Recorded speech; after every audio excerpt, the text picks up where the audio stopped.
La abeja haragana, Horacio Quiroga. Había una vez en una colmena una abeja que no quería trabajar, es decir, recorría los árboles uno por uno para tomar el jugo de las flores, pero en vez de conservarlo para convertirlo en miel, se lo tomaba del todo. Era pues una abeja haragana. Todas las mañanas, apenas el sol calentaba el aire, la abejita se asomaba a la puerta de la colmena, veía que hacía un buen tiempo, se peinaba con las patas, como lo hacen las moscas, y y echaba entonces a volar, muy contenta del lindo día. Zumbaba muerta de gusto, de flor en flor, entraba en la colmena, volvía a salir y así se la pasaba todo el día, mientras las otras abejas se mataban trabajando para llenar la colmena de miel, porque la miel es el alimento de las abejas recién nacidas. Como las abejas son muy serias, comenzaron a disgustarse con el proceder de la hermana Aragana.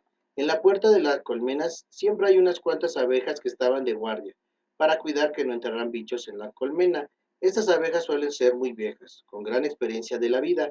Tienen el lomo pelado porque han perdido los pelos de tanto rozar contra la puerta de la colmena. Un día, pues, detuvieron a la abeja Aragana cuando iba a entrar, diciéndole: compañera, es necesario que trabajes, porque todas las abejas debemos trabajar. La abejita contestó: yo ando todo el día volando y me canso mucho. No es cuestión de que te canses mucho, le respondieron, sino de que trabajes un poco. Es la primera advertencia que te hacemos. Y, diciendo así, la dejaron pasar. Pero la abeja haragana no se corregía. De modo que a la tarde siguiente las abejas que estaban de guardias dijeron: hay que trabajar, hermana. Y ella respondió enseguida: uno de estos días lo voy a hacer. No es cuestión de que lo hagas uno de estos días, le respondieron, sino mañana mismo. Acuérdate de esto, y la dejaron pasar. Al anochecer siguiente se repitió la misma cosa. Antes de que dijera nada, la abeja exclamó: sí, sí, hermanas, ya me acuerdo de lo que he prometido. No es cuestión de que te acuerdes de lo prometido, le respondieron, sino de que trabajes. Hoy es 19 de abril. Pues bien, trata de que mañana 20 hayas traído una gota siquiera de miel. Y ahora pasa. Y diciendo esto, se apartaron para dejarla entrar. Pero el 20 de abril pasó en vano, como todos los demás, con la diferencia de que al caer el sol, el tiempo se descompuso y comenzó a soplar un viento frío. La abejita haragana voló apresurada hacia su colmena, pensando en lo calientito que estaría allá dentro. Pero cuando quiso entrar, las abejas que estaban de guardia se lo impidieron. No se entra, le dijeron fríamente. Yo quiero entrar, clamó la abejita. Esta es mi colmena. Esta es la colmena de unas pobres abejas trabajadoras, le contestaron las otras. No hay entrada para las haraganas. Mañana sin falta voy a trabajar, insistió la abejita. No hay mañana para las que no trabajan, respondieron las abejas, que saben mucho de filosofía. Y esto, diciendo, la empujaron afuera. La abejita, sin saber qué hacer, voló un rato aún, pero ya la noche caía y se veía apenas. Quiso recoger una hoja y cayó al suelo. Tenía el cuerpo entumecido por el aire frío y no podía volar más. Arrastrándose entonces por el suelo, trepando y bajando de los palitos y piedritas que le parecían montañas, llegó a la puerta de la colmena al tiempo que comenzaba a caer frías gotas de lluvia. ¡Ay, mi Dios! Exclamó la desamparada. Va a llover y me voy a morir de frío. Intentó entrar en la colmena, pero de nuevo le cerraron el paso. Perdón, gimió la abeja. Déjenme entrar. Ya es tarde, le respondieron. Por favor, hermanas, tengo sueño. Es muy, es más tarde aún. Compañeras, piedad, tengo frío. Imposible. Por última vez, me voy a morir. Entonces le dijeron: no, no morirás. Aprenderás en una sola noche lo que es un descanso ganado con el trabajo. Vete, y la echaron. Entonces, temblando de frío, con las alas mojadas y tropezando, la abeja se arrastró hasta que de pronto rodó por el agujero. Cayó rodando, mejor dicho, al fondo de una caverna. Creyó que no iba a concluir nunca de bajar, y al fin llegó al fondo, y se halló bruscamente ante una víbora, una culebra verde del lomo color ladrillo, que la miraba enroscada y presta a lanzarse sobre de ella. En verdad, aquella caverna era el hueco de un árbol que había trasplantado hace tiempo y que la culebra había elegido de guarida. Las culebras comen abejas que les gustan mucho. Por esto la abejita, al encontrarse ante su enemiga, murmuró cerrando los ojos: Adiós, mi vida. Esta es la última hora. Yo veo la luz. Pero con gran sorpresa suya, la culebra solamente no la devoró, sino le dijo: ¿Qué tal, abejita? No has de ser muy trabajadora para estar aquí a estas horas. Es cierto, murmuró la abeja. No trabajo y yo tengo la culpa. Sonrió. Siendo así, agregó la culebra burlona, voy a quitar del mundo a un mal bicho como tú. Te voy a comer, abeja. La abeja temblando exclamó entonces: No es justo, eso no es justo. No es justo que usted me coma porque es más fuerte que yo. Los hombres saben lo que es justicia. Ajá, exclamó la culebra, enroscándose ligero. ¿Tú conoces bien a los hombres? ¿Tú crees que los hombres que les quitan la miel a ustedes son más justos, grandísima tonta? No, no es por eso que nos quitan la miel, respondió la abeja. ¿Y por qué entonces? Porque son más inteligentes, así dijo la abejita. Pero la culebra se echó a reír, exclamando: Bueno, con justicia o sin ella te voy a comer.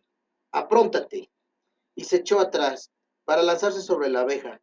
Pero ésta exclamó: Usted hace eso porque es menos inteligente que yo. ¿Yo? ¿Menos inteligente que tú, mocosa? Se rió la culebra. Así es, afirmó la abeja. Pues bien, dijo la culebra, vamos a ver, vamos a hacer dos pruebas. El que haga la prueba más rara, ese gana. Si gano yo, te como. ¿Y si gano yo? Preguntó la abejita. Si tú ganas, repuso su enemiga, tienes el derecho de pasar la noche aquí hasta que sea de día. ¿Te conviene?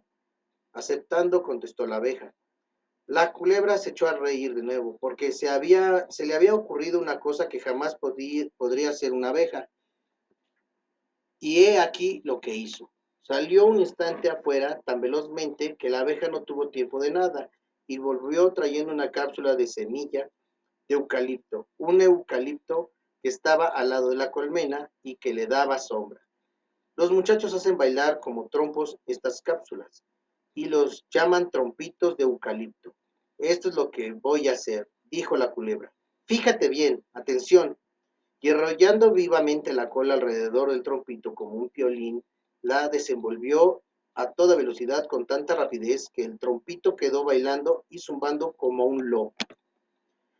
La culebra se reía y con mucha razón, porque jamás una abeja ha hecho ni podrá hacer bailar un trompito. Pero cuando el trompito, que se había quedado durmiendo zumbando, como les pasa a los trompos de naranjo, cayó por fin al suelo, la abeja dijo: Esta prueba es muy linda y yo nunca podré hacer eso. Entonces te como, exclamó la culebra. Un momento, yo no puedo hacer eso, pero hago una cosa que no hace nadie. ¿Qué es eso? Desaparecer. ¿Cómo? Exclamó la culebra dando un salto de sorpresa. ¿Desaparecer sin salir de aquí? ¿Y sin esconderte en la tierra? Sin esconderme en la tierra. Pues bien, hazlo. Y si no lo haces, te como. Enseguida, dijo la culebra. El caso es que mientras el trompito bailaba, la abeja había tenido el tiempo de examinar la caverna y había visto una plantita que crecía allí. Era un arbustillo, casi un yuyito, con grandes hojas de tamaño de una moneda.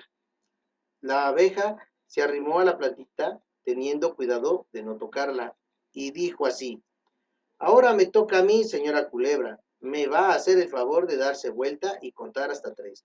Cuando yo diga tres, búsqueme por todas partes, ya no estaré más. Y así pasó. En efecto, la culebra dijo rápidamente: Uno, dos, tres, y se volvió y abrió la boca. Cuán grande era de sorpresa, allí no había nadie. Miró arriba, abajo, a todos lados, recorrió los rincones, la planta, tanteó todo con la lengua, inútil, la abeja había desaparecido. La culebra comprendió entonces que su prueba de trompito era muy buena. La prueba de la abeja era simplemente extraordinaria. ¿Qué se había hecho? ¿Dónde estaba? No había modo de hallarla. Bueno, exclamó al fin, me doy por vencida. ¿Dónde estás? Una voz que apenas se oía, la voz de la abejita, salió del medio de la cueva. ¿No me vas a hacer nada? Dijo la voz. ¿Puedo contar con tu juramento? Sí, respondió la culebra. Te juro. ¿Dónde estás? Aquí, respondió la abejita, apareciendo súbitamente entre de una hoja cerrada de la plantita. ¿Qué había pasado? Una cosa muy sencilla. La planta en cuestión era una sensitiva, muy común también aquí en Buenos Aires, y que tiene la particularidad de que sus hojas se cierran al menor contacto. Solamente que esta aventura pasaba en Misiones, donde la vegetación es muy rica y por lo tanto muy grandes las hojas de las sensitivas. De aquí que al contacto de la abeja las hojas se cerraran, ocultando completamente al insecto. La inteligencia de la culebra no había alcanzado nunca a darse cuenta de ese fenómeno, pero la abeja lo había observado y se aprovechaba de él para salvar su vida. La culebra no dijo nada, pero quedó muy irritada con su derrota, tanto que la abeja pasó toda la noche recordando a su enemiga la promesa que había hecho de respetarla. Fue una noche larga, interminable, que las dos pasaron arrimadas contra la pared más alta de la caverna porque la tormenta se había desencadenado y el agua entraba como un río. Hacía mucho frío, además, y adentro reinaba la oscuridad más completa. De cuando en cuando la culebra sentía impulso de lanzarse sobre la abeja, y ésta creía entonces llegado el término de su vida. Nunca jamás creyó la abejita que una noche podría ser tan fría, tan larga, tan horrible. Recordaba su vida anterior durmiendo noche a noche en la colmena bien calientita y lloraba entonces en silencio. Cuando llegó el día y salió el sol, porque el tiempo se había compuesto, la abejita voló y lloró otra vez en silencio ante la puerta de la colmena, hecha por el esfuerzo de la familia. Las abejas de la guardia la dejaron pasar sin decir nada, porque comprendieron que la que volvía no era la paseadera haragana, sino una abeja que había hecho en solo una noche un duro aprendizaje de la vida. Así fue en efecto, en adelante ninguna como ella recogió tanto polen ni fabricó tanta miel, y cuando el otoño llegó y llegó también su término de sus días, tuvo aún tiempo de dar una última lección antes de morir a las jóvenes abejas que la rodeaban. No es nuestra inteligencia, sino nuestro trabajo quien nos hace tan fuertes. Yo usé una sola vez mi inteligencia y fue para salvar mi vida. No habría necesitado de ese esfuerzo si hubiera trabajado como todas. Me he cansado tanto volando de aquí para allá como trabajando. Lo que me faltaba era la noción del deber que adquirí aquella noche. Trabajen, compañeras, pensando que el fin a que tienden nuestros esfuerzos, la felicidad de todos, es superior a la fatiga de cada uno. A esto los hombres llaman ideal y tienen razón. No hay otra filosofía en la vida de un hombre y de una abeja. Trabajen, compañeras, pensando que el fin que tienen nuestros esfuerzos, la felicidad de todos, es muy superior a la fatiga de cada uno. A esto los hombres llaman ideal y tienen razón. No hay otra filosofía en la vida de un hombre y de una abeja.